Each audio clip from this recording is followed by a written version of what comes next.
Hello hi friends, நம்ம இன்றைக்கி நோய் எதிர்ப்பு சக்தி அதிகரிக்கக்கூடிய தேங்காய் பால் யூஸ் பண்ணி பாசிப்பருப்பு பாயசம் எப்படி சூப்பராக செய்கிறதுன்னு பார்க்கலாம்.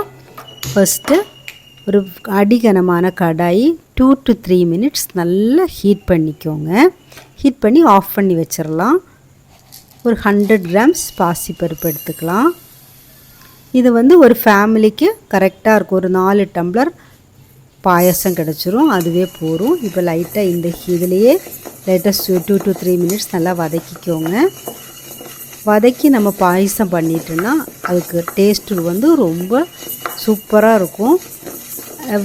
சீக்கிரம் கெட்டே போகாது, அதனால தான் நம்ம வதக்குறோம். அதே மாதிரி 1 டீஸ்பூன் ஜவ்வரிசி எடுத்துக்கலாம், பாயசம் ஜவ்வரிசி. ஸோ அதையும் இந்த பருப்பு கூட போட்டு லைட்டாக வதக்கிடலாம். இப்போ நல்லா சுத்தம் பண்ணதுக்கப்புறம் 3 மடங்கு தண்ணி ஊற்றி ஒரு 15 நிமிஷம் 15 minutes நல்லா வேக வச்சுடுங்க. குக்கரில் வேக வைக்கணும்னு அவசியம் கிடையாது. நம்ம குக்கரில் வேக வச்சிட்டோம்னா ரொம்ப மாவு மாதிரி இப்போ சவுச்சவுன்னு இருக்கும், ரொம்பவே மாவாக இருக்கும். அதனால் இதுதான் கரெக்டான டெக்ஸ்சர் கிடைக்கும். ஒரு 10 minutes கழியும் போது உங்களுக்கு இதே மாதிரி உள்ள டெக்ஸ்சரில் வந்துடும். இன்னும் ஒரு 5 minutes நீங்கள் மூடி வச்சு வேக வச்சிட்டிங்கன்னா கரெக்டாக பதத்துக்கு வந்துடும், பாயசம் பதத்துக்கு வந்துடும். 5 minutes கழித்து பார்க்கலாம். பாருங்கள், இப்போ சூப்பரான டெக்ஸ்சரில் வந்துருச்சு. குக்கர்லேயே பாயசத்துக்கு வேக வைக்கக்கூடாது. இதே மாதிரி ஏதாவது ஒரு பாத்திரத்தில் இல்லைன்னா கடாயிலே வச்சிடலாம் நம்ம. இப்போ ஒரு 1/2 டீஸ்பூன் நெய் இந்த டயத்தில் ஊற்றி கிளறிடலாம். அப்போனா அடி பிடிக்காது, ஒரு நல்ல ஃப்ளேவரும் கிடைக்கும். உங்களுக்கு வேணான்னா இதை ஸ்கிப் பண்ணிக்கோங்க. இப்போ 100 grams நம்ம பருப்பு எடுத்துருக்கோமா, ஒரு 100 to 150 gram வெல்லம் பாகு ஊற்றிடலாம். இதில் 150னா நல்ல ஸ்வீட்டாக இருக்கும். 100னா கொஞ்சம் மீடியத்துலேயும் கொஞ்சம் கம்மியாக இருக்கும். நீங்கள் 100 அதோட ஜாஸ்தி 150 நல்லா ஸ்வீட்டாக இருக்கும். 150 gram இந்த வெல்லம் யூஸ் பண்ணிடனா.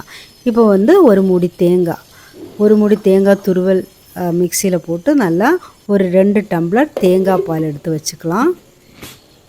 நல்லா மிக்சியில் அரைச்சி தேங்காய் பால் வடிகட்டி எடுத்துக்கோங்க. இதே மாதிரி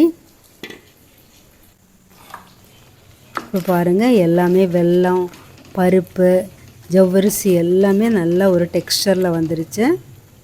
இதே மாதிரி நல்லா எல்லாமே நல்லா நல்லா மிக்ஸ் ஆனதுக்கு அப்புறம்தான் நம்ம பால் ஊற்றணும்.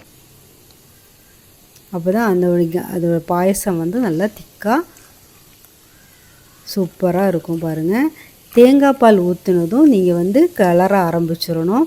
அப்படியே விட்டுட்டோம்னா கொதிக்கிற வரைக்கும் பார்த்துட்ருக்கக்கூடாது. அதே மாதிரி கிளறிட்டே இருக்கணும், இல்லைனா பாயசம் பிரிஞ்சு போயிடும். எப்போவுமே தேங்காய் பால் ஊற்றினா இதே மாதிரி தான் கிளறிட்டே இருக்கணும். அதே மாதிரி இந்த டயத்தில் நீங்கள் ஒரு 1/2 டீஸ்பூன் ஏலக்காய் பவுட்ரு சேர்த்துக்கோங்க. நான் இதில் காமிக்கிறதுக்கு மிஸ் பண்ணிட்டேன். ஏலக்காய் பவுடரும் போட்டு நல்லா அது ஒரு கொதி வந்ததும் ஆஃப் பண்ணிடணும். இந்த தேங்காய் பாலில் நிறைய ஹெல்த் பெனிஃபிட் இருக்குது. ஸ்கின் நல்லா பளபளன்னு க்ளோ பண்ணுற மாதிரி சக்தி இருக்குது. ஏன்னா அதில் விட்டமின் சி நிறைய இருக்குது. அதே மாதிரி வயிற்று புண்ணு, வாய் புண்ணு அதுக்கெல்லாம் ரொம்ப நல்ல உடம்புக்கு நல்லா குளிர்ச்சி கொடுக்கும். அதனால் இந்த தேங்காய் பால் யூஸ் பண்ணுறது ரொம்ப நல்லது. அதே மாதிரி அது கேலரிஸும் கம்மியாக இருக்கும். இங்கே பாருங்கள், இப்போ கொதித்த உடனே நம்ம ஆஃப் பண்ணி வச்சிடலாம். கரெக்டாக கொதி வந்ததும் 1 நிமிஷம் கழிச்ச உடனே ஆஃப் பண்ணிடணும். இப்போ ஒரு 1/2 டீஸ்பூன் நெய் ஊற்றி அதில் முந்திரி பருப்பு, ட்ரை கிரேப்ஸ் எல்லாம் போட்டு நல்லா ரோஸ்ட் பண்ணி நம்ம பாயாசத்தில் போட்டுடலாம்.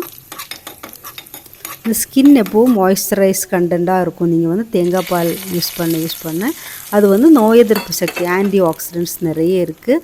அதனால் தேங்காய் பால் யூஸ் பண்ணுறது ரொம்ப நல்லது. இதே மாதிரி பாயசத்துக்கெல்லாம் லாஸ்ட்டில் தேங்காய் பால் ஊற்றி எடுத்துகிட்டோன்னா செம்ம டேஸ்டியாக இருக்கும். எல்லோரும் இதை ஃபாலோ பண்ணுங்கள். இது ஏலக்காய் பவுட்ரு தான் போட்டிருக்கேன்.